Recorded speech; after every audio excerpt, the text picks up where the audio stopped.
Good afternoon, everybody. Happy hump day. It is time to head back to the window Wednesday style. I am your host, Scott Steen, lead handicapper over at winnersandwhiners.com. And I'm your co-host, Scott Rochelle, senior handicapper over winnersandwhiners.com.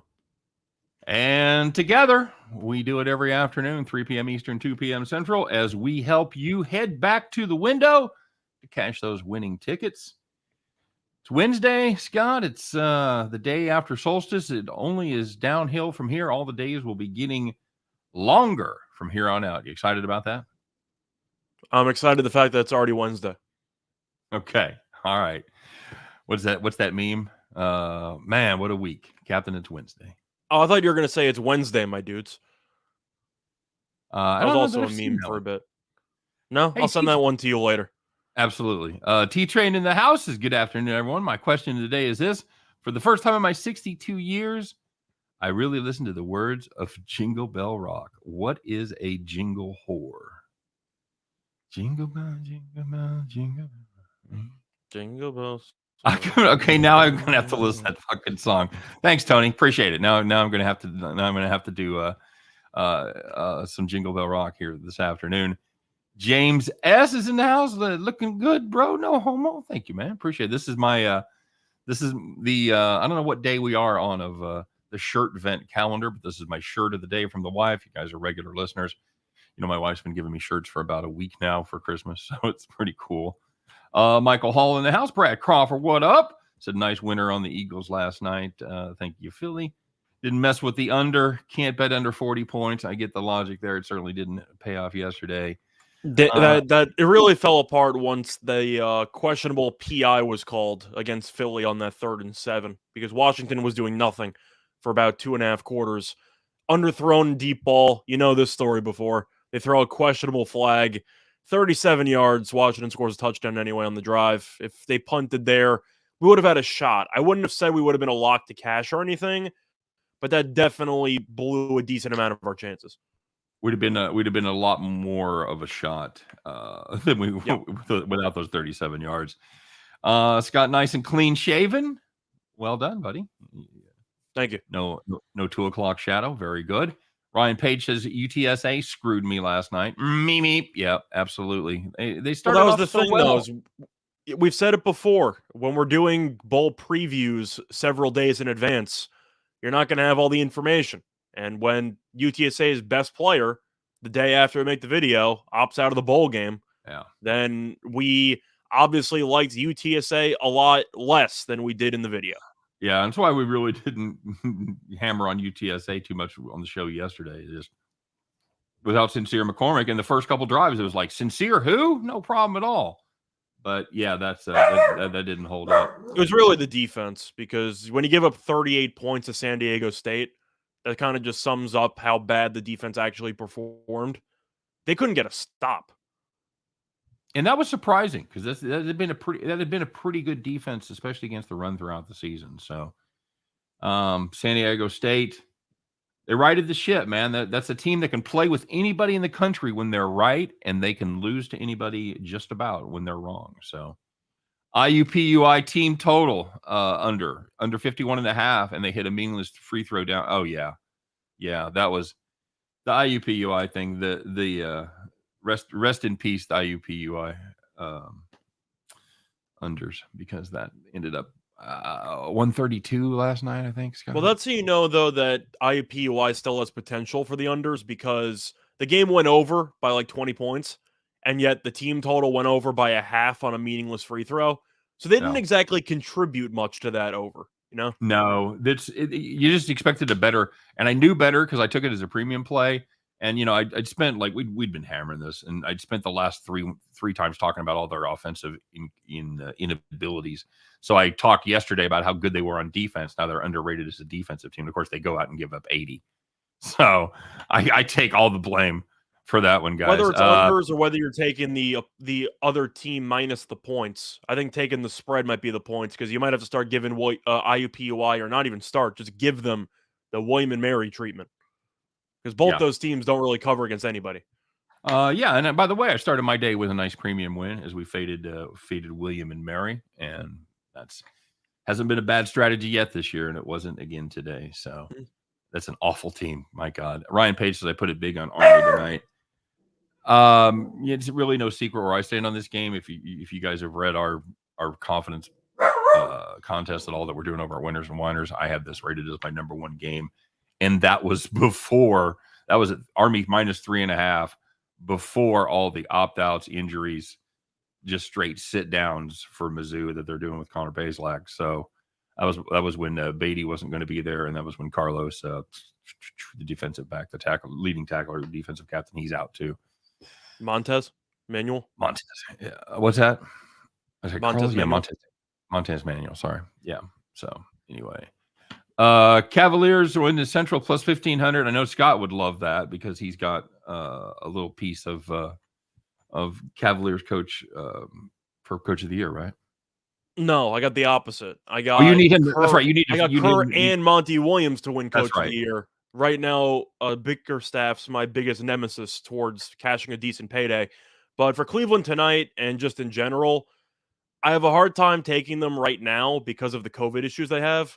You're looking at the actual lineup for this team. They still have Garland, and he's still a very solid player, but they're missing the pretty important guys. They're missing Jared Allen. They're missing Evan Mobley because of protocols.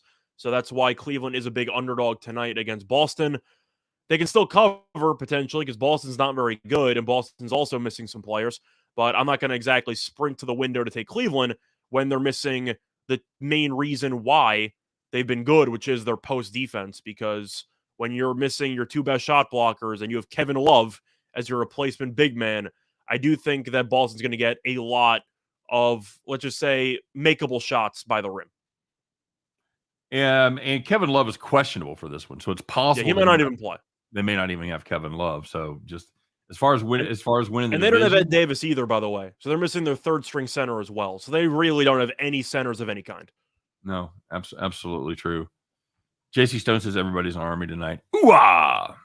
I don't. It worries me. I got to be honest with you. I liked it when this was a lot sneakier, but I knew it would get on everybody's radar screen eventually as it got closer. So it's also the only bowl game on the card today, so that helps out. Let's talk a little bit about yesterday's action. Let's you talk about them to win the Central division. James, by the way, just quickly, James, I understand you mean for them to win the Central. I'm saying just in general, I don't know how long those players are going to be out with COVID, so you might want to wait until they potentially come back, because the last thing you want to do is bet it now, and it turns out the guys are missing for another week and they lose about 3 or 4 in a row.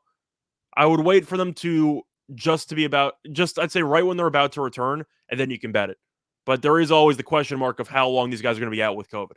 I want to know what kind of price you're getting too, because I think, obviously you're betting a couple things there. You're betting the Bulls to fade. You're betting the Bulls to be pretenders, fade back to middle of the pack, and you're counting on Cleveland to overtake and hold off the Bucks. So I mean, right now, what are they? A half game up on the Bucks right now. Yeah. So it is going to come down to the COVID issue. Now, the good thing is, if the news today out of South Africa is they're already seeing a steep decline in Omicron cases. So it looks like, knock on wood, it looks like is a very fast burn and a very quick decline. So hopefully that will be the case when it comes to, the population in general and sports, where we won't have to deal with this shit for another 3 fucking months, is what I'm saying. Hopefully, maybe in 4 weeks we'll be past it. I don't know. That's my hope anyway. So that's really what it comes down to. You have to factor that in. How many games those guys are going to be out? I don't hate it, and it all comes down to price. What are you getting price wise on the Cleveland Cavaliers? Scott, he said plus 1,500. So I like the price. I'm just acknowledging that COVID could potentially cause that price to even increase if they lose a couple in a row. Yeah, that's true. Yeah, you could get 1,800 in a week. No question about it if they go on a little mini slump there. So yeah, very good. Good live opportunities if you're so inclined on the pitch. Tottenham minus 120, Texas minus 15. Scott, you have a funny story about that Texas game. couldn't quite get yourself to pull the trigger, and you paid the price. No, I pulled the trigger. The issue was that I took him first half -1.5, and Yeah. I got the rainbow wheel of death, where you put the play in, it's loading for what feels like 3 years, and by the time that you actually finish loading, the bet's no longer available, and of course, the bet ends up winning in the end. Oh, okay. Good stuff. Okay. I thought you had declined putting it. I didn't know you failed. No, I hit the button. It just turned out that it took too long to load, so I didn't actually get it in. All right, very good. Brown's backer in the house. What up, BB? Good to see you. Good to see you getting out and about, man. That's I'd still be feeling. I still feel for you, brother. Scott, let's talk a little bit about what happened yesterday. Let's get her off and rolling here as we usually do. Start the show with the good news and the bad news, the winners, the whiners. By the way, guys, don't forget to like us. Don't forget to like our show. Give us a thumbs up if you would, please. If you're listening somewhere else, if you're on Facebook, of course, leave us a comment. Give us the old thumbs up there on Facebook as well. Twitch, I don't know. What do you do on Twitch, Scott? Throw golden coins? You follow. Okay, yeah, follow us on Twitch. Do that. And of course, check out our buddy Chris King as he does his show every day, Just Parlays with Jim Williams. That's 1:30 p.m. Eastern time every single day, Monday through Friday, right here on the Whiners Sports Betting Network. Okay, so let's talk about who took it in the shorts last night. Scott, who are those people that were whining? Who are the people that had UTSA, for example? Wouldn't exactly call the cops, but you know who you are. You get the boat. Let's find out who had to pick up the phone and dial 911 in today's edition of Call the Cops. All right, Scott, let's start in NCAA basketball. If you're playing the Ivy League, Dartmouth plus 3.5 against Cal State Bakersfield. Very nice. Dartmouth trailed by 3 points with just 2 seconds left. 2 seconds left. Player got fouled on a 3-point shot. Missed 2 of his 3 free throws. Fouled Cal State Bakersfield with 1 second left. Of course, if you didn't know what's coming, you're not paying attention to what segment this is. He drained them both. Dartmouth loses by 4. That is a new and interesting way to shoot yourself in the foot. Oh, my God. If you had Dartmouth right there. Plus 3.5, kids. It's time to call the cops. And looking at more college basketball, you had Oakland plus the 11.5 against Michigan State. You trailed by 10 with less than 20 seconds left. You see some teams take a shot clock violation, but not Michigan State. They missed a shot. So you got the miss you needed, but Michigan State got the offensive rebound. So now they can really run out the entire clock. But nah, they decided to dunk the ball and ended up winning the game by 12. If you're playing Harvard and Howard under 146, to quote the inimitable Tommy Shaw, you may have too much time on your hands. I digress, however. Scott, you were sitting 127 with 2 minutes left. Holy shit. That's 19 points, 10 points a minute. You're golden. No. They put up 19 points in the last 155. The game landed 146. We talk about it all the time. There's really no such thing as a push. There's a push loss or a push win. That's a push loss right there, kids. If you had Harvard Howard under 146, call the cops. That's really as bad as it comes. 19 points in the final 155. That's got to hurt. Brutal. All right, guys. Well, the opposite side, it's the good news out there. By the way, you like our new colors? Is that orange or is that red? It's red. Very festive. Oh, it looks orange. Okay. Yeah, it's very it looked red on our names, but anyway, okay. I'm easily distracted today, guys. Hey, let's find out who was sitting where you want to be sitting. Who was in that place of comfort? Who was riding the lazy boy today as they were sitting in the rocking chair? So, first one, we got to talk more about some awful football in the NFL, because if you ended up having the under in the Seahawks and Rams game, you had yourself a nice winner there because of the fact that both teams decided to do nothing for the entire game. Is that one way to put it? I mean, you had 6 points in the first half. Game landed 30. The issue is that the total in that game was a nice and cool 47. So the game went under by 17 points. Mm. Very, very good. Moving back to the NBA, if you had the Pistons Knicks under 206, 85 points in the first half. No, I'm not going to tell you some miracle story of the second half. They did put up 111, but that wasn't enough. This game landed 196. You had the under 206. You were sitting in the rocking chair. And the last one, if you had Albany plus 3.5 against Lehigh, they led by 24 at the half. That's right. They were plus 3.5, and they led by 24 at halftime, won by 16. Odds makers weren't drunk. They were shooting smack, apparently, on that one. Not good. Yeah. Not good at all. Scott, let's talk about the people that made us sad. That made us sad today. They didn't piss us off. We're not mad. We're just disappointed. All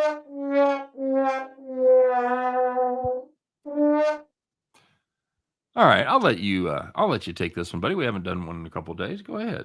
So we got to go to the NBA, and there was one matchup which was actually on TV. It was the early TNT game between the Indiana Pacers and the Miami Heat. And the Pacers have had some pretty favorable spots this season in which they've completely no-showed. They faced off against Denver earlier this season with no Jokic, no Porter, no Murray, and they lost outright. They faced off against Milwaukee with no Middleton and no Giannis. They also lost the game outright by double digits. And then yesterday, they were 2.5-point favorites against the Heat with no Jimmy Butler and no Bam Adebayo, and the Pacers still lost by 29 points. That's awful. I don't know. I didn't even know how you do that, Scott. I saw that score. I'm like, wait a minute, aren't Butler and Adebayo out? Yep. I checked, and they certainly were. How did you watch any of that game? How did that happen? See, Miami scored about 29 more points than Indiana, so Miami won by 29. I'm not mad. I'm just disappointed in that answer, Scott. By the way, Tony, to answer that point, I shaved after the play lost, so you cannot blame me for that one. By the way, I think I'm going to go completely smooth first of the year. I think that's going to be my new. That's your resolution? Everything goes. Now I'm not going to go bald, but I'm going to very short on top. And then, by the way, Brownsbacker, I said that during the video yesterday. I said, we like Stafford to throw a pick. It didn't work last time. He has to throw one. He threw one immediately in the first half. Yeah, it didn't even. There was no drama or suspense. It was like second drive. I believe it was the first play of the second quarter, but he threw it directly at a defender with no receiver around him. God bless you, Matt Stafford. You can change the jersey, but you can't change who you are. All right. Well, we talked a little bit about this game. Let's find out. Scott, who it was. Who was the gambling hero of the day?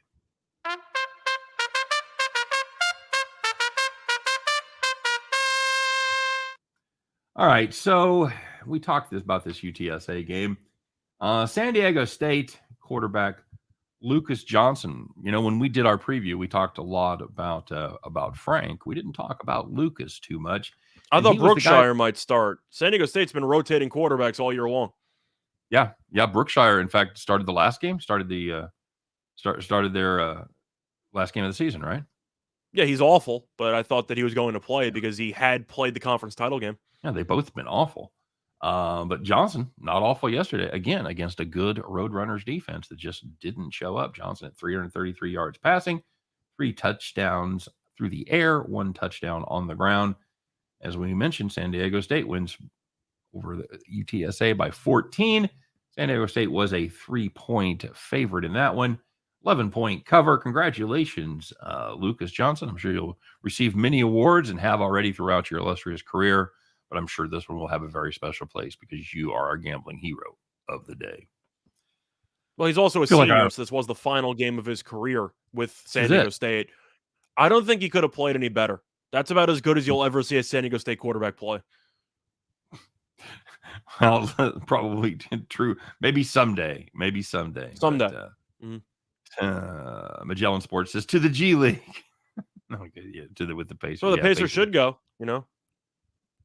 We've talked before on the various shows that we've done about how you and I would both like to see relegation in all sports about how fun that I think it'd be great. Oh yeah, I absolutely. mean, the Jets would have been relegated like a decade and a half ago, so I would have had to evolve. But they would probably. Can you continue to get relegated? Like, would the Jets be playing like in D3 right now? Japan. Nice. You've been relegated out of the country. I'm sorry. Mm-hmm. Oh, very good. So interesting card tonight. We got the Missouri Army game. We've talked a little bit about it. Of course, we dropped the video.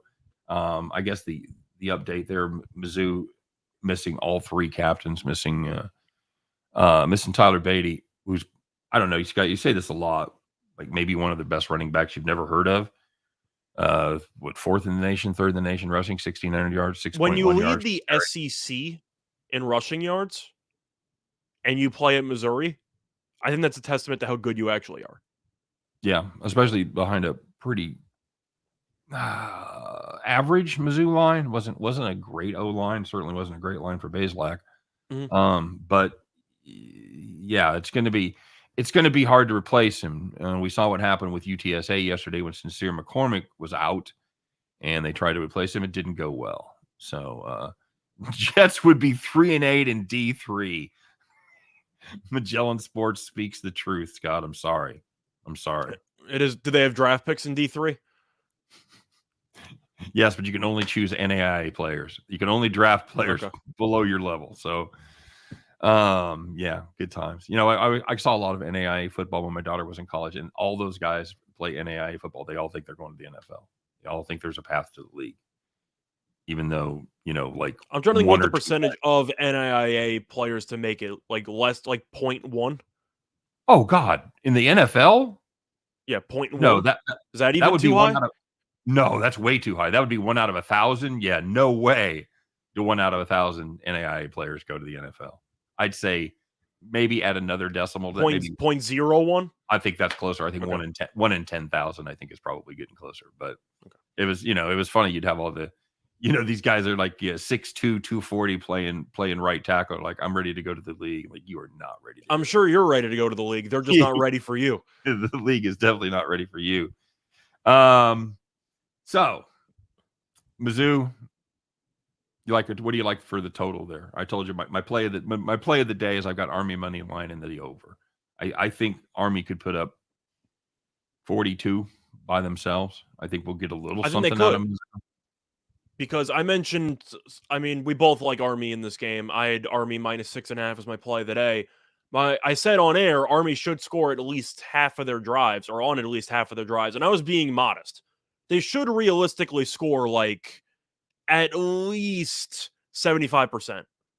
If you just look at how good they are at running the ball and how awful Missouri is at stopping the run, I don't really see much of a path for Missouri to get stops unless you have the occasional fluky turnover or you have the occasional penalty that puts them behind the sticks. But in reality, I really don't know how Missouri's defense gets off the field. So I can understand why you like the over. The issue I have is, let's just say Army does score 31. Let's say that Arbrag mentions Army's team total, and let's say Army does go over barely. They score 31 points. Do I think that Missouri can score 24? I don't know the answer to that.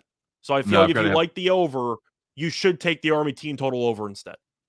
That's not a bad play. That's not bad. You got to have 35-38 out of Army. Scott, it's addressed to you. You want to talk about Zach Vaughn there on Facebook? His comment on Facebook. His comment. People are gonna say whatever they want because they think that my play is half the hit every time.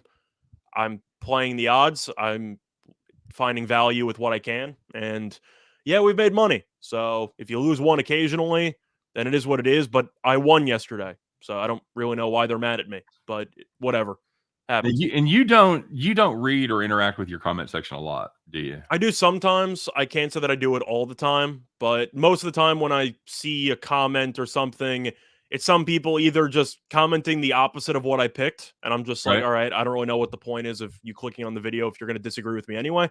But they're giving their opinion. They're not saying you're. They're giving their opinion. Just like, yeah. They don't even say that though. They just like it just goes Army, and somebody just goes Missouri. I'm like, all right, like I don't know what that does for me, but I don't really mind if people disagree or have comments or whatever. They can do what they Yep. want. I'm just trying to make people money. The majority of people that listen to my picks have made money, so yeah, it is what it is. If you fade me, good luck to you. That's all I'm saying. I like when when you're cold, you ever have people like put your record in there? Man, you're 2-5. Like, I didn't know. Really? I don't even care. I don't keep, I didn't watch this shit. I know my favorite is Of course I when know what my you fucking lose record like 2 in a row and the person just says, "This guy never wins. Why Oh, is he yeah. still on the air?" I'm like, "I just won 8 in a row, like 2 like before the like I don't know what you're talking about, but whatever." It doesn't bother me though. I don't care, it comes with the territory. Yeah, it really does. I'm cool with it. So we talked about that. We've got a interesting college basketball card tonight. Got a few games. Few games been canceled. Like I said, we had some early action as Valpo just absolutely hammered Bill and Mary. Texas playing now. Scott, does St. Thomas just go around playing terrible teams? Playing Denver. Well, that's kind of the situation where they're in because it's just a matter of they're brand When new. Horizon They didn't exactly join in general a powerhouse conference. They're in the Summit, right? Right? Is it? I always get the Horizon and the Summit. I'm saying they're in the Summit, so it's not Okay. like they're supposed to play good teams throughout the entire season. I mean, St. Thomas lost the first game of the season for me against Chicago State. They've been, for a D3 team that just made the jump, they could be worse. That's how I put it. Agreed. Our Bragg says they've not been around long enough. Nothing better than a Reichel deep dive in college basketball. I agree. You are very knowledgeable. We've talked about our difference in styles, where I'm more of a numbers guy about what is happening, what are they doing. I don't really care. I don't have the bandwidth anymore, Scott, for the 2 and 3 deep on 100 basketball teams and all of that. I have to be more reliant on the numbers themselves. While you have the engine, I would say I'm a guy that can like change the oil and the brakes, and you're a guy that can get in there and maybe fucking put some new pistons in, that kind of thing. You are a deep diver when it comes to college basketball, no question about it. And I think it's because you love it. It's your favorite sport, right? Yeah, somebody asked that question to me on Twitter yesterday, and I responded saying, if you're passionate about the sport, then you find it easier to actually follow it. But I've kind of been taking it easy on college basketball this season. The COVID issues don't exactly help when half the games are getting canceled, or what feels like half the games. But I had a deep dive on Bradley yesterday against Sam Houston State, and they covered by, I think, 23. So that was a nice winner. There you go. Right, baby. I did a very shallow dive on Valparaiso against William and Mary, and they covered by 12. So yeah, it all works. Tennessee, Arizona tonight. Arizona playing some pretty damn good basketball, Scott. Maybe a little bit of an understatement there. Tennessee, home team in this one. That's not neutral, is it? No, that's a home team. What do you think of this Tennessee team, bud? Lost to Texas Tech. Nice win over Colorado. What do you think? Tennessee's a team that's classic Rick Barnes. They're a team that's offensively going to look painful to watch for some games, and other games randomly score 80 points against garbage opponents. But against good teams, offensively, they usually don't do much. Defensively, they are very good. I will give them props for that. They are a good defensive team. They're going to lose in one of the first 2 rounds of the tournament because it's Rick Barnes in the NCAA tournament. But for the sake of this matchup here, I'm looking at a spot where I do think Tennessee is the inferior team here.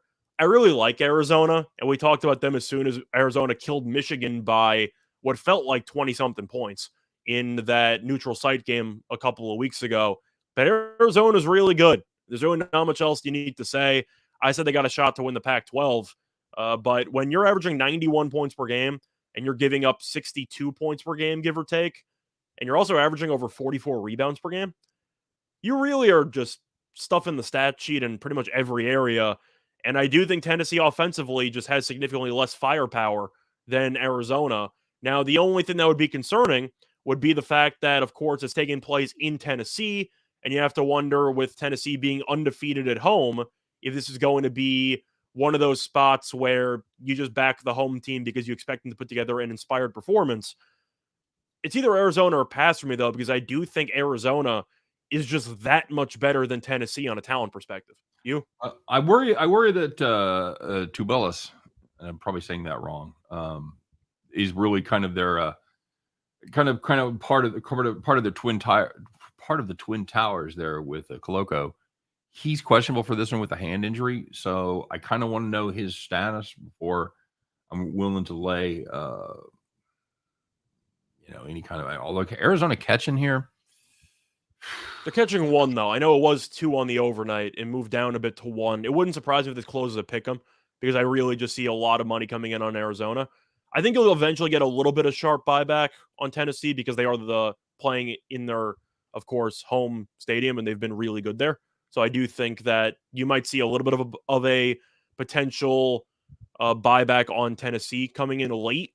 But I really like this Arizona team. I think they're really good. they're monsters. They're absolutely monsters on the offensive side of the ball. It's really going to come down to if that Tennessee defense can slow down Arizona enough to get it done. Yeah. I don't know. They're yet to play. It's kind of an unproven spot because Tennessee is yet to play a real team at home, quote unquote. Yeah. Everything they've played has either been on the road or neutral site. I've got to take the better team here, don't I? I can't. I think get away you do. If I had to make one pick on this one, regardless of the actual line movement, I like the under in this game. It's at around 153.5. But Arizona's offense is really good. Their defense is also really good. We know Tennessee, with Barnes, is not afraid to sit on the ball when needed. And offensively against good teams, they've been awful. Yeah, and my problem with that is they played 2.5 real teams. They played Villanova, North Carolina, and Colorado.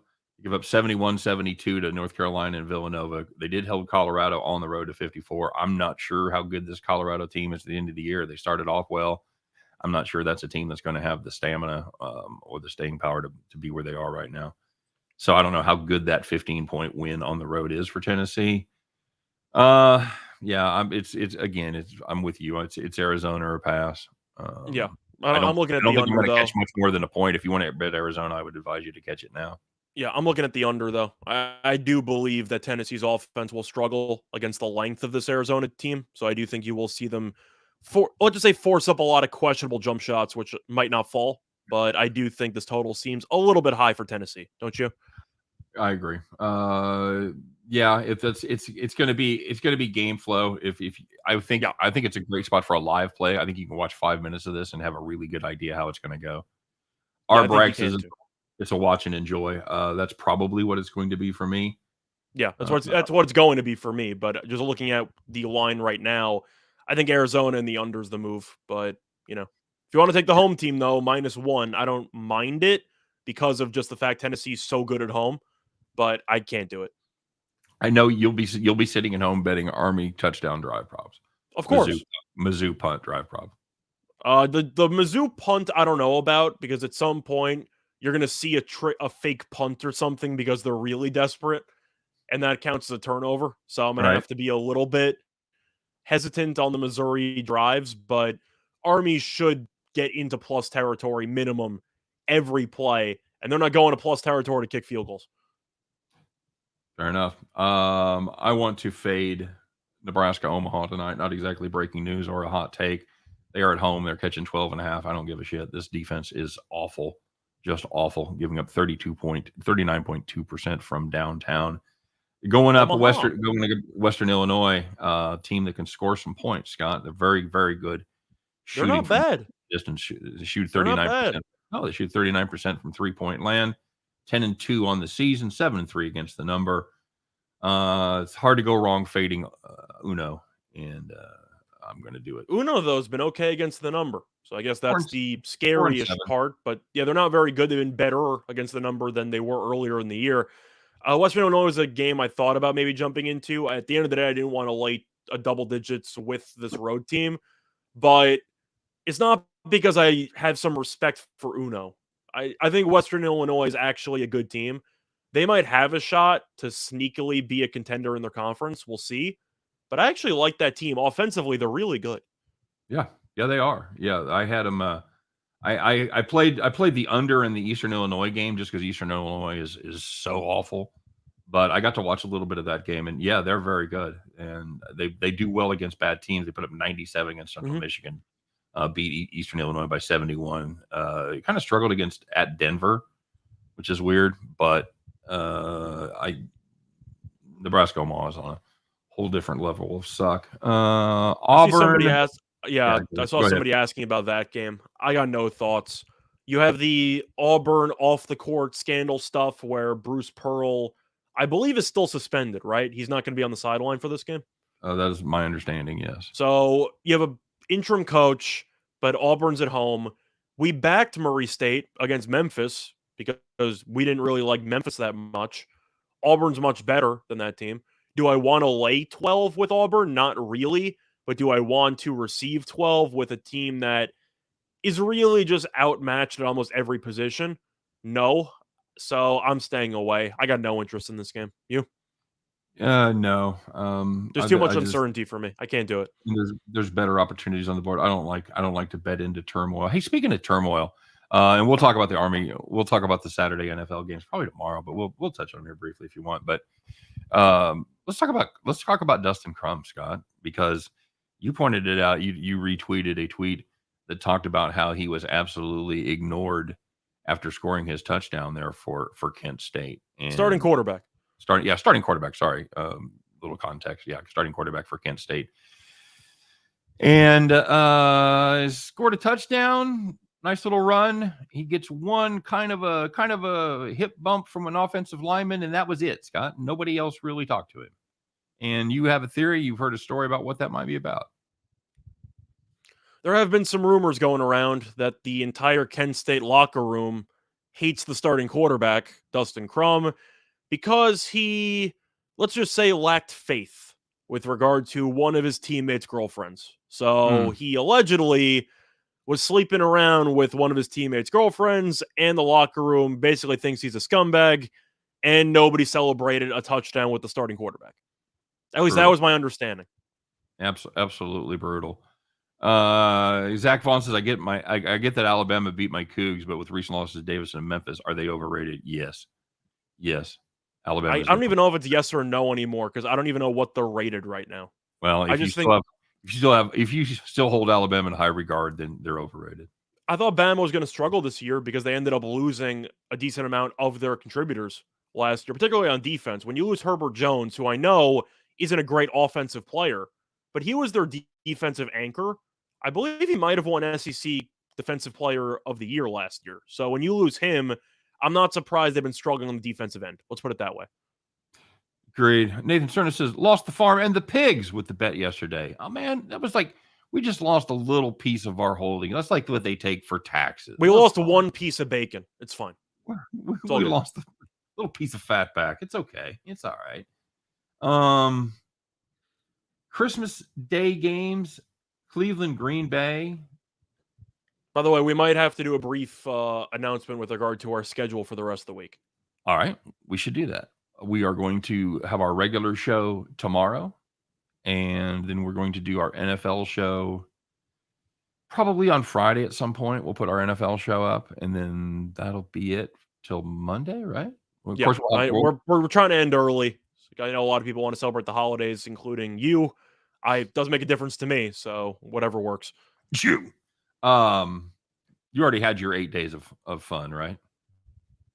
I did. I had my 8 days of Adam Sandler. Nonstop partying.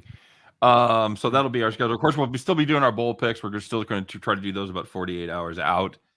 Bowl games don't start for the holidays, and neither do we. So we'll still be doing those. I'll still be doing my plays of the day. I'll tell you what I'm probably going to do. I'm probably going to take I'll probably take Saturday night off. I probably won't have any NFL picks. I might just take. I'll probably be watching UFC anyway, so that works for me. All right. Thought I cashed a 4-teamer yesterday. Xavier didn't cover on a tease at +11. They were up in that game early and like late in the first half. I didn't have anything on that, but I was watching that game and I found out a crazy stat in that game. By the way, do you know the last time Xavier won at Villanova? 1974. 1959. Oh wow! They're going way back, way back. Not good. Not good at all. Christmas Day games really quick. Like I said, we'll talk about these later. Cleveland, Green Bay. Green Bay -7.5, 44.5. Both teams at full Green strength. Big F. I think that's too many points. I'll take the Browns. Are we sure Cleveland's at full strength? That I'm handicapping in a vacuum here, Scott. Without. I'm factoring in. I don't think they're going to be at full strength because they're on the relative short week, so to speak, for this game. If I don't know who's going to play quarterback, if I'm going to bet it now, I can't bet Cleveland. I don't know who's going to be quarterback. Okay, that's legit. I'm just saying that that's where we're going to take an obviously look at it over the weekend. But for right now, assuming everybody's at full strength, I would likely Cleveland. Of course, the line probably doesn't reflect full strength. So the other Saturday Christmas Day game. So anyway, I have more time. I'll tell you my terrible story. I know I've shared it before, but a lot of people are about the Christmas Day game against the Dolphins as a Chiefs fan when I was just a youngin. But anyway, Indianapolis, Arizona is the other one. Arizona pick 'em. I'm fading Arizona all day, every day. Yeah, are you? I think you have to. Why? The logic, Arizona looks like they're about to implode. That's my logic. The issue that you have involves the coaching. I've never been a Kingsbury guy. No, I'm taking Indiana. I said I'm fading Arizona. Oh, I think you said I'm taking Arizona. Okay. I said I'm fading Arizona. I can't back Arizona. Letdown spot for Indy after their big win over New England? I think that they're too busy in the playoff hunt to have a letdown spot. I think you can make the argument they played on Saturday, so the extra day of prep should help them. I can tell you that this one is going to be an absolute difficult one for me to pick because Indianapolis looked really good last week, but we've made this mistake with Arizona before. They play an absolute shit game. You go, well, that team's done. They're imploding. Kingsbury sucks. Kyler Murray's too short, blah, blah, But they've had 2 bad games in a row, though. I know. I'm just saying we've written them off before as pretenders, and they've come back and made us look like fucking chumps. So they didn't do it last week. I'm just saying it's on the horizon. So Craig Reynolds for the Detroit Lions. No, you probably never heard of him. Had 112 rushing yards last week. They face off against Jonathan Taylor. Have fun. That's all I'm saying. Yeah, have fun. That kid's pretty good. He really is. I'm still annoyed though. I got money on Taylor to win Offensive Player of the Year, and I look up and Kupp has 140 yards and 2 touchdowns in every game. Is he your age? Taylor? Yeah. Is he a year older? We're around the same age. He might be older than me by. You were at school when he was there. Was he? I was, but he left early. So. Oh, okay. I think we're around the same age. Okay. He is. I'm actually older than him. He's 22. Does it ever make you feel like a piece of shit? It does. Every now and then when you hear an athlete's coming up, he drops 40 points, and it turns out he's 20 years old, and you're going, "What am I doing with my life?" Who was the kid that won the U.S. Open out on the West Coast in Seattle? A few years back. He was the hotshot kid for a minute. Wait, you talking about golf? Or are you talking about tennis? About golf. I mean, Morikawa won when he was relatively young. No. I don't know if that's who you're talking about. No. Anyway, because I think he was 19 or 20, and I texted my kid going, "You feel like a loser now, kid?" Well, Hovland's extremely young, and he's really good. No, it wasn't Hovland. All right, let's take a look, Scott. We have to do it. We always share the good news. No banjos for only the second time in the last 2 weeks plus. No banjos today, Scott. So we're gonna have to quietly and with a humble heart, we'll put on our straw hats. We'll climb up gently aboard our John Deere. We'll turn the key ever so slowly, and we'll start that nice tractor up, Scott. It's time for today's Bet the Farm. Nope.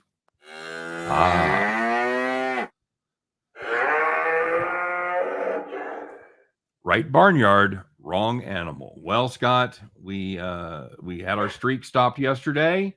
We are ready to start a new streak today. We have a play from college basketball hooked up, and this is going to be the Monmouth Hawks -4.5 as they take on Hofstra. As available at -110 pretty much everywhere. We put it up on FanDuel. Let me get our official banners up there so you guys can see it. There we go. All right.